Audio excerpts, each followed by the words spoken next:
The great Nate Duncan of Dunked On asks the first question of Ask LOJ. And I don't have a good answer. Next on Locked On Jazz.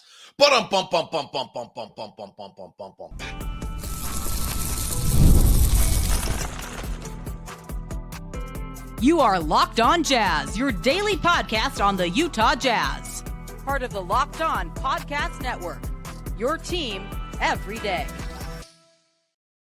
How are you? I am David Locke, radio voice of the Utah Jazz, Jazz NBA insider. This is Locked On Jazz. It's your daily podcast on the Utah Jazz, giving you insight, expertise, geeky numbers, and hopefully making it way better to be a Jazz fan each and every day. Thank you so much for making Locked On Jazz your first listen of the day. We are free and available on all podcasting apps and on YouTube. And to the everydayers, you're the greatest. Thank you for making Locked On what it is. Today's show is brought to you by Monarch Money.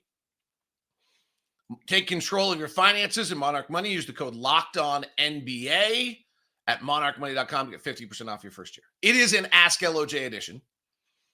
Nate Duncan, I did our Jazz preview for Dunked On podcast, which if you are a subscriber to, you know, if you're a diehard basketball fan, you should consider subscribing. It's incredible. And one of the last questions Nate asked me will be the first question of Ask LOJ. We'll also touch on what position Ace Bailey plays, the impact of EuroBasket on Lauri, the future of Isaiah Collier, how to use Cody Williams, trading any of these guys in season, and what's going on with the Clippers. Plus, if we get to it, what jersey should you buy of these young kids? And on the Locked On Top 100, where did I find the biggest faults? So you're making me criticize my coworkers. You guys are tough. But let's start with it. I did the Nate Duncan interview. We do about an hour. He does a great job if you want season previews. He and Josh Lloyd do the best season previews. Josh Lloyd, fantasy basketball. Nate Duncan, I try to listen to all of them. Who do you think the closing five lineup will be? So here's what's really interesting. If we're trying to just win every game, I actually think Kyle Anderson or George Niang ends up on the floor in the final 5 minutes because they're smart. They've been around forever and they know how to play. I don't think those are options. So I'm assuming that Walker Kessler and Lauri Markkanen are on the floor for the final 5 minutes of a game. And then when I start to piece this together, it gets pretty fascinating. So the first thing I'm thinking is like, okay, who's guarding people? Right? So if we're in the final 5 minutes of a close game, as much as the league's going to switch everything and force you into switches, you still want someone to start on Luka. Or let's go opening night, like we're playing the Clippers, so someone's got to guard Kawhi. Who's guarding Kawhi on our roster? And who's guarding Harden, frankly? But let's start with Kawhi on opening night of the Clippers, assuming he got all of his payments. I don't have any idea if this is true, but yeah. So I go to Taylor Hendricks. Because I think but Taylor Hendricks closing and is like coming back from this injury right away seems insane. And then I go to like, okay, well, I probably want Ace Bailey to close games and get this experience. He's that important. And now all of a sudden, then it's like, okay, well, like Nate's like, I love Walter Clayton Jr. And so he thinks Walter Clayton Jr. with his expertise should be on the floor to close and maybe, and then Keyonte's not closing. And then Brice Sensabaugh is a 40% three-point shooter's not closing. And are you offensive, defensive substituting Kyle Filipowski in for Taylor Hendricks as your closing five lineup? Maybe. Are you playing Kyle Filipowski and Walker Kessler together? Or are you offensive, defensive substituting Kyle Filipowski and Walker Kessler? I don't have any idea. Was there a chance our closing lineup is Keyonte George, Ace Bailey at the 2, Lauri Markkanen, Taylor Hendricks, and Walker Kessler? Sure. There's a chance our closing lineup is Keyonte George and Brice Sensabaugh. I don't know who's guarding anyone right now. That's the problem with those two in the backcourt. But they're going to have to play defense. Like, that's the story of this season, is those two guys both offensively have a long NBA future ahead of them. They're going to have to play defense. This is a side note, and it's kind of what happens when we do the Ask LOJ show. I thought the Locked On Top 100 list, it's up on the web if you haven't seen it, and I can give you guys the link. And I thought there was something really interesting about it. And that is when you get into the final pieces of this Locked On Top 100 and you start to look at some of the players that made it, there's Tamani Kamara and Anthony Simons who were 99 and 100. CJ McCollum dropping all the way to 98. And then Nickeil Alexander-Walker was 97. Christian Brown was 91. What I thought was interesting here, Peyton Pritchard's nice.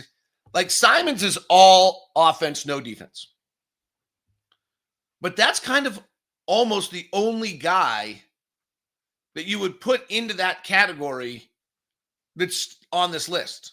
Aaron Nesmith, who's defensive baller, is at 90. Asur Thompson is a defensive baller, is at 85. Herb Jones is at 84. These guys are making their name on defense. We're suddenly really valuing these defensive players at a higher level.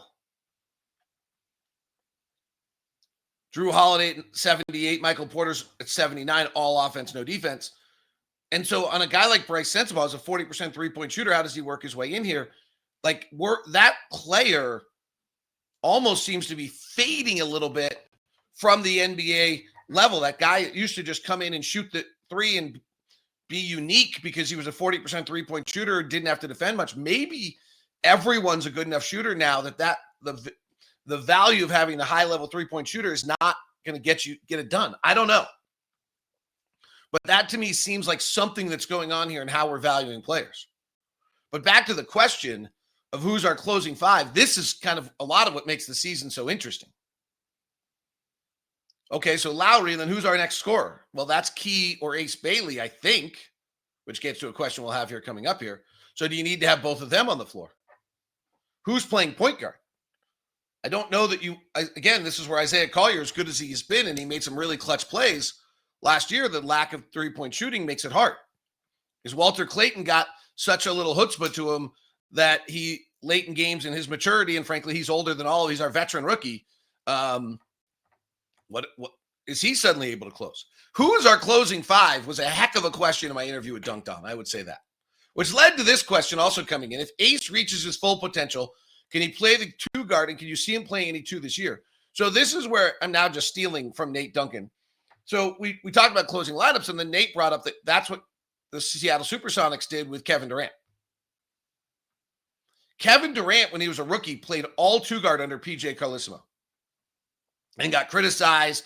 He got criticized a ton about the fact that you now are pushing him to the outside and he's not playing, inside, and he's big, and he's okay.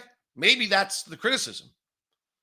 I don't know that I think Ace's handle is necessarily up to a two, but then on the other end, one of the things that jumped out to me at Summer League is when he brought the ball up the floor.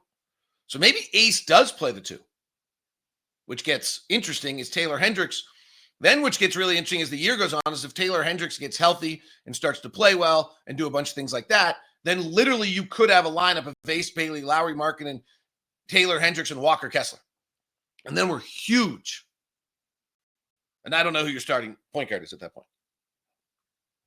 But you're huge. Or you could just have that lineup on the floor at times. I don't know if that's your starting lineup, but it very well, if Taylor's such the unknown. One, he was starting last year, but I also think, he played 3 games. And frankly, I think there's a phenomenon that happens in fan bases. And to me, I think Taylor got better after he got injured. Like, I think that happens. We all get excited about a guy and then we want to just believe the best. And so I think there's a level where Taylor got better after he got injured.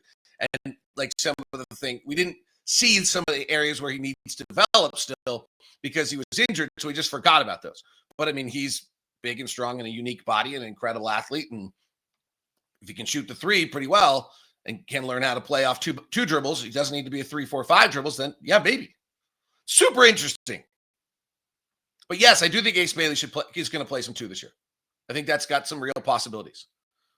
I also think this also plays into whether Kyle Filipowski plays the 4, which this is going to be an ongoing conversation, but I think Kyle Filipowski plays the 4 because really what playing your position is really what you're doing defensively. So the question is, can Ace Bailey defend the 2? And then we're switching everything anyway, probably most of the time. So I just don't know that matters as much.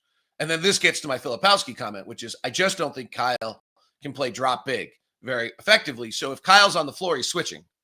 And if Kyle's on the floor and he's switching, then he might as well play the 4 defensively and not the 5. Like, it doesn't matter because you're switching. So once you're switching, to me, it doesn't matter if you're the 4 or the 5. Then maybe Kyle starts playing the 4. Then if you're sliding Ace to the 2, and Nurkic, I do think ends up playing this year. I think Nurkic is too good, and I think he gives us a semblance of order. And so he's your 5, backup 5. Kyle's your backup 4. Ace is actually playing the 2. Yeah, totally possible. It's super interesting, right? Like, really going to be fascinating. What do I think the Lauri impact of EuroBasket will be on Lauri? What does Isaiah Collier need to do to become an NBA starter? And how do we use the G League this year? All interesting questions on a great edition of Locked Ask LOJ, because you guys are the best. It's all coming up as we continue.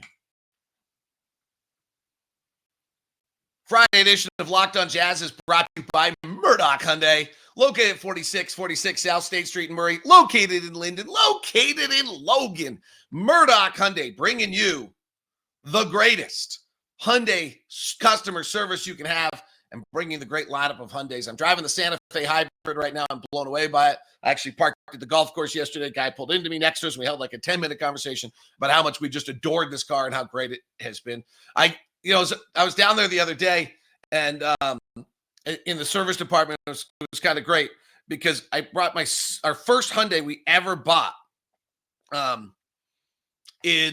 Is the Santa Fe that is my son's Santa Fe, and I was down there and getting it serviced, and it's still just doing great. And it was kind of funny because I was laughing with some of the guys down there and saying to myself, like, starting to Nick, and I was saying, like, this is we've bought 5 cars from Hyundai over this time. So, and I would also tell you, by the way, just went down there, part of when you choose a dealership is your customer service you're getting. Nick was amazing. Nick was just, I had great customer service. They took care of the car. I got it. It was shiny and brand new and cleaned inside and out when I got it back. So it's all at Murdoch Hyundai. If you're looking for a car this weekend, email me first at dlock09@gmail.com. We'll set you up with a VIP meeting, and you can feel and understand the customer service that is Murdoch Hyundai. Today's show is also brought to you by Monarch Money, an awesome opportunity for you to get control of your finances I view this as a huge positive. So often I hear people talk about these things and they're like, oh, you got to get Monarch Money so you can know what you're spending where. How about what you're saving where? How about what your overall situation is? It's all great. Or how about you got something new going on, whether it's a remodel project or second like house or vacation, or you're doing something big. Okay, well then you can be able to siphon all those expenses off and understand exactly what that costs you. You've got a graduation party this year that's a new budget line that you wouldn't have had otherwise. Then you can take that out to understand what you're going to do the next year. Yes. So time for you to get control of your finances in a good way and get the full picture of what's going on and make smart, astute decisions moving forward. That's where Monarch Money comes in. It's an all-in-one personal finance tool that brings your entire financial life together in one clean, easy-to-use interface on your laptop or on your phone. Monarch is built for people with busy lives, and if you're putting off organizing your finances, then Monarch is here for you. Monarch does the heavy lifting. You link all your accounts in minutes, see clear data visualizations, get smart categorizations of your spending, like I was just talking about, and finally, feel in control of your money, and also feel in control of what you can budget accurately. That's what I feel like. There's always one-offs of this has suddenly happened or that happened. You can be able to figure it all out. So don't let your financial opportunities slip through the cracks. Use Locked On NBA at monarchmoney.com in your browser for half off your first year. That's 50% off your first year at monarchmoney.com with the code Locked On NBA.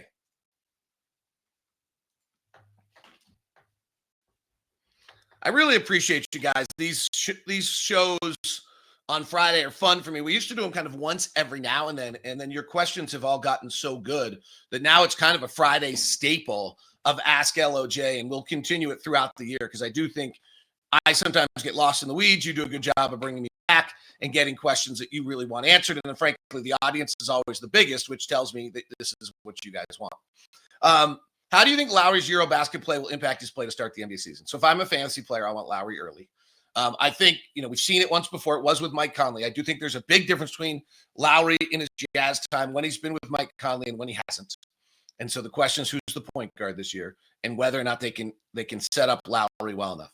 But you can just see the confidence brimming, the leadership. There's the great story, the year that Lauri came back last time and he was just rolling, and Will kind of had to say to him, like, you're the best player. Everyone knows that Lauri's the best player. It was almost like he had to say it to Lauri. And so, I think we have just seen when Lauri comes out of the circumstance where he's been the man and he's been carrying it, he just comes with a little extra juice and a little extra confidence. And I think the other one is that confidence, he knows he's the best player on this team, and he's coming from being the best player. I think it puts him in the right mindset. He tips off here in just about 30 minutes from when I'm recording this. So best of luck to Finland against Germany. And I apologize the other day. I was just dead wrong. I knew that Finland hosted earlier and did not know that they had moved over to Latvia for the final set of the semifinals and things of that nature. So that is just totally my bad. So thank you for those people who caught me on that. Isaiah Collier, what does he need to do to become a starting point guard? How long would that normally take? And is he on track or trending to do so? If not, and why not? So here are the skill. He's got great body.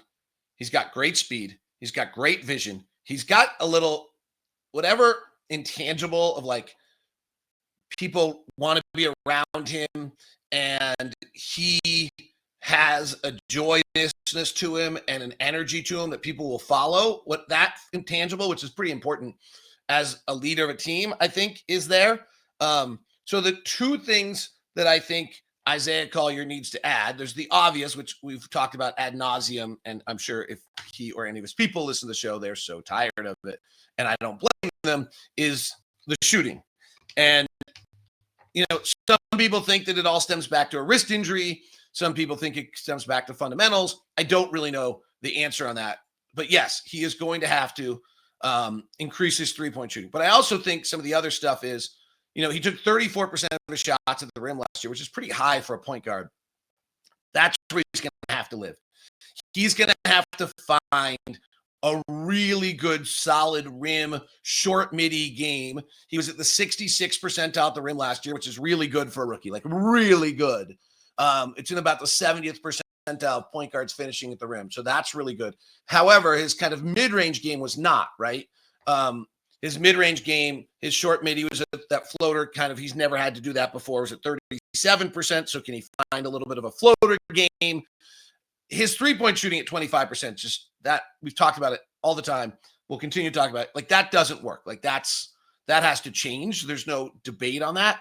But that's going to take time. And if he can get it up to 33 or 34 or 35% over time, then he can probably become a starting point guard with all of his other skills.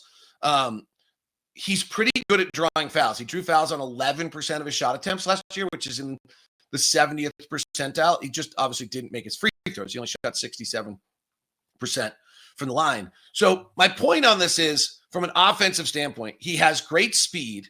He has great passing. He has great understanding of the game. He sees it brilliantly. His shooting is going to be the last thing that comes. It's going to take a while. So in the meantime, all of the other things he can do, finishing at the rim, finding a floater game, drawing fouls, collapsing defenses to create for opponents, or opportunities, which he does great. And then the last one, and I think this is going to be a year away. I don't think he's going to do that this year, is I think he has to become like Javon Carter defensively, or Jordan McLaughlin. And these are guys who didn't come with nearly the accolades or TJ McConnell, who didn't come with nearly any of the accolades of Isaiah, and they realized the only way they were going to stay in the league is if they were just a complete pain in the ass from the very first second that they checked in the game to the opponent. And that, to me, is where he's going to make his name. And I actually, I know he started last year. The more and more I think about this, he's better off coming off the bench, or almost, I don't want to make him a specialist yet because I think he's got a lot. But, if we're playing the Clippers on opening night, we'll just keep using that as our example, or our second game of the year against Sacramento. And so, like, we know James Harden's going to play the whole first quarter. Well, then let's make the last 5 minutes of the first quarter total HE double hockey sticks on James Harden, because he's already a little fatigued. And now coming in at the 5-minute mark is Isaiah Collier, who's going to pick you up for 94 feet for the entire final 5 minutes of the first quarter. And we just have this tenacious second unit that starts coming into the game that is just pressuring everywhere. And it's led by Isaiah Collier. I think that, to me, now that's not how does he become a starting NBA point guard, but that's where I think his role is for a little while and before he gains all the other things. Do you think Cody could benefit from G League this year? And who else do you think will spend time in the G League? I had not thought about this. This is really interesting to me. So we really have two guys that are kind of established in Lauri and Walker. And then we have a bunch of veterans that are established. Okay. And then Nurkic, Kyle Anderson, and George Niang could all play 20 minutes a night, no problem. But I don't think they're going to. So we have, and KJ Martin, frankly. So we have those two guys. Then we have 8 guys that are all kind of coming. So it's Walter and Isaiah, Brice, Keyonte at the guard line, Cody at guard line middle, Ace guard line middle, Taylor, and I've forgotten one player. Because there's 8 of them, and so we forget them every now and then. So I'm going to move forward. Just don't know who I forgot. Do you use the G League? Well, you're not going to use the G League on Keyonte or Brice. I don't think you can at that point in their career, unless it's injury rehab. But the others is an interesting concept. I think I might not mention Ace. Of whether you send them down, like if they're just getting 12 minutes or 14 minutes, do you give them some games in the G League to play 34 and use it in that fashion? Or that they're just not getting a lot of shots, and so you give it to them to go play 30. Like, maybe. I had not thought about how you use the G League this year. Do you think our defense will be better next season? Any changes in philosophy or lineups to improve the defense? So we saw in Summer League some more aggressive switching, more aggressive on-ball action. They were different defensively in their philosophies during Summer League. So, yes, I do think there is some changes in lineup and changes the way. And then the other thing is just we have a long athletic team now. Obviously, depending on the guard line is going to be a very large issue since Keyonte was ranked either the worst defender in the NBA or one of the worst, he or Corey Kispert, I think, last year on Mike Schnarr's or Taylor Schnarr's dunks and threes. And then I don't think Brice Sensabaugh was a great deal better than that. So those are 2 of your guards. And I don't think that most rookies are very good defensively in the case of Walter Clayton, even if he's old for rookies. So I think that's I think our guard line defense, point of attack defense is going to be very, very difficult. The biggest thing is transition defense. Our transition defense last year was horrific. It has been for 2 years. It is not just because of the turnovers. I've done the data, I've done the research, and we're near last in the league in allowing transition after makes. We're near last in the league in allowing transition after misses, and we are near last in the league in transition over turnovers, and we do it more than most people. So that is definitely a part of it, but it's not just the amount of turnovers we're having. So that, I think, is the first thing where transition defense has to be better. And then I do think they're changing the way they're doing some things defensively. And I think personnel-wise will be better. And also, I think with this lineup and the way things are, if you don't play defense, you're just not going to play. I think that is going to be the first thing that Will Hardy tells these guys to start the year is if you don't play defense, you're just not going to play. If you could buy a jersey of any young player, who would it be? And who are our 2 best defensive players on the roster this year? Next, on Locked On Jazz.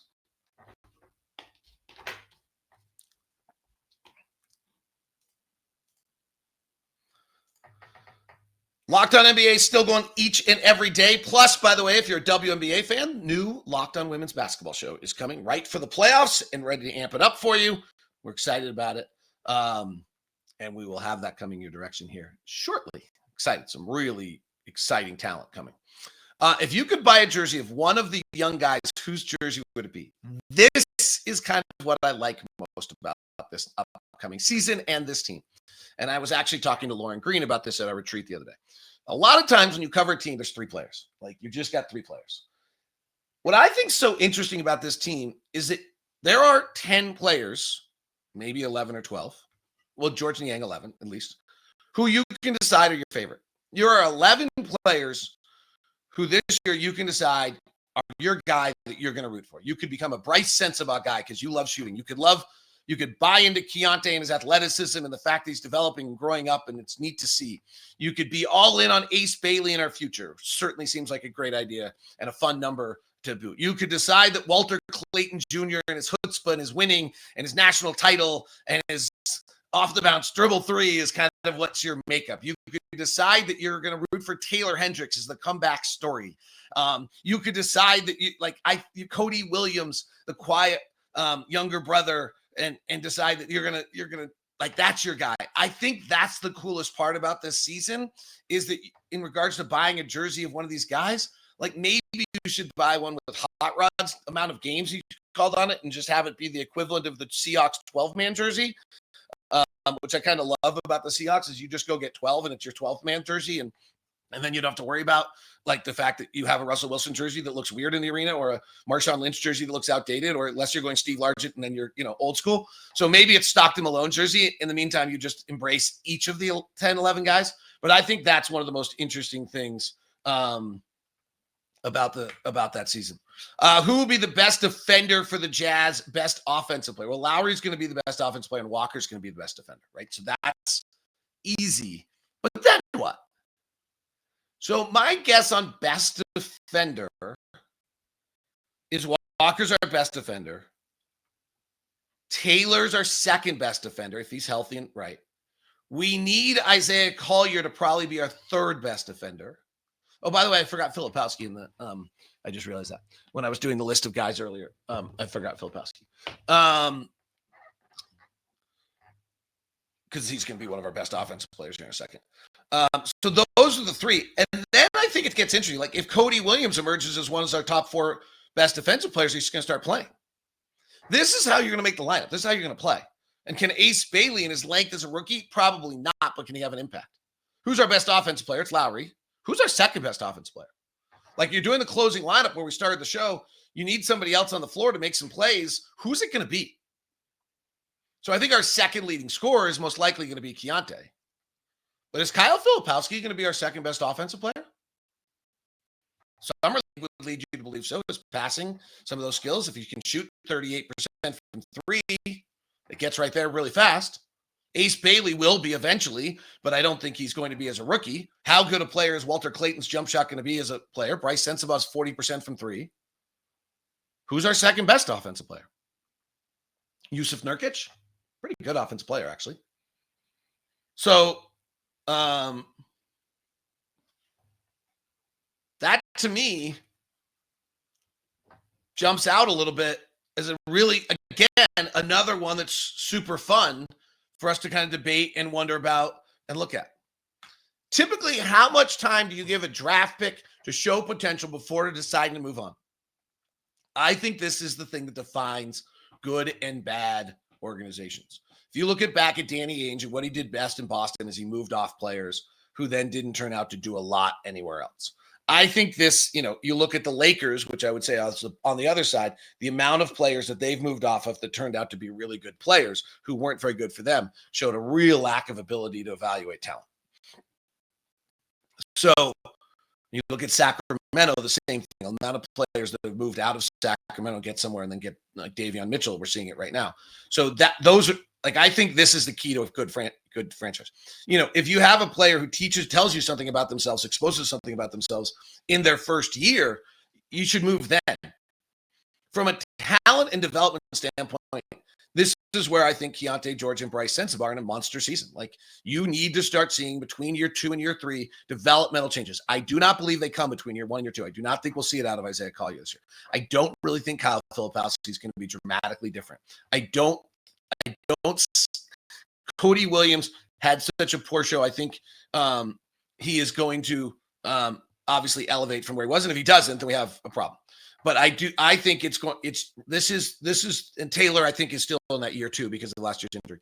So this is a really big year for Keyonte and Brice Sensabaugh. And it's both going to be on the defensive end, which leads to this.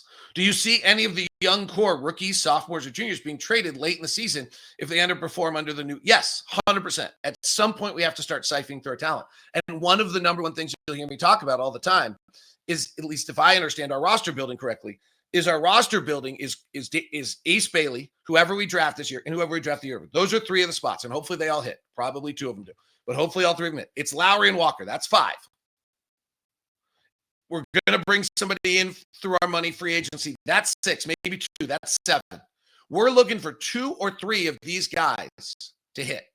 From Kyle Filipowski to Brice Sensabaugh to Keyonte George to Cody Williams to Taylor Hendricks to, again, whoever I'm going to forget, Isaiah Collier to Walter Clayton to not putting Ace. There's 7 guys there. We're really looking for 2, maybe 3 of them to hit. And so, yeah, you are siphoning off the other 4 at some point in time, and the sooner the better as long as they have value. Final question, who do you think was the most interesting placement on the Lock Top 100? So I think this group was the most interesting to me, the one I just threw up on the screen. That's the Zion Williamson at 47, LaMelo Ball at 48. Like, they're fascinating to me of what you're doing with them on a talent scale. Zion's a top 10 talent. LaMelo, I don't even know. And how do you rank them and what do you do with them? And the fact that we just kind of put them at 50, I thought was super interesting. Like, to some extent, Zion's not on the top 100. And to some extent, he's a top 15 on the top 100, though his defense is still so poor. And LaMelo, on some level, is a top 20 player. On the other level, his team has never won. It's just not clear it counts to winning. And so what do you do with them? And I thought they did a pretty good job of just dropping those guys. Joel Embiid at 52 is the other one. Like, maybe we should have just coupled all 3 of them together and doctored the list a little bit. Because I don't really know what to do with Joel Embiid. He's a top 5 talent, maybe top 1 talent. And then, but what does he do to your franchise? So I thought that was really the most interesting. And then what we talked about earlier is that defensive players are making their way onto this list with some regularity and in fairly highly. Jalen Suggs at 67, Alex Caruso at 68, Isaiah Hartenstein at 70. The value we have now on defensive players that we're seeing, or Locked On hosts are really smart. But I mean, if you look at this list down, Andrew Nebhard primarily defensively, I would say. Lou Dort is a defensive player. He makes 74 on the list. Josh Hart's a defensive player. He's at 87. Herb Jones is a defensive player at 84. Stuart Thompson's at 85. I think the Thompson twins are going to go nuts this year. But I think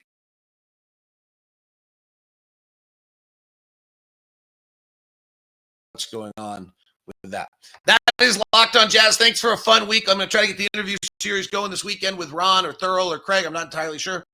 And we'll have it for you next week as we start walking toward the opening of camp and getting there on the 29th, I believe, that Monday or that Tuesday is going to be where we start hearing from the players and seeing them, and camp gets underway. And preseason game number 1 is on that Wednesday. So we're there. We're getting there. It's close. We're inside a month of calling a game. Can't wait. This has been Locked On Jazz, your daily podcast on the Utah Jazz. We send you the first ever national 24/7 channel, Locked On NBA Plus. Check out the audio on podcast version of Locked On NBA every day with Locked On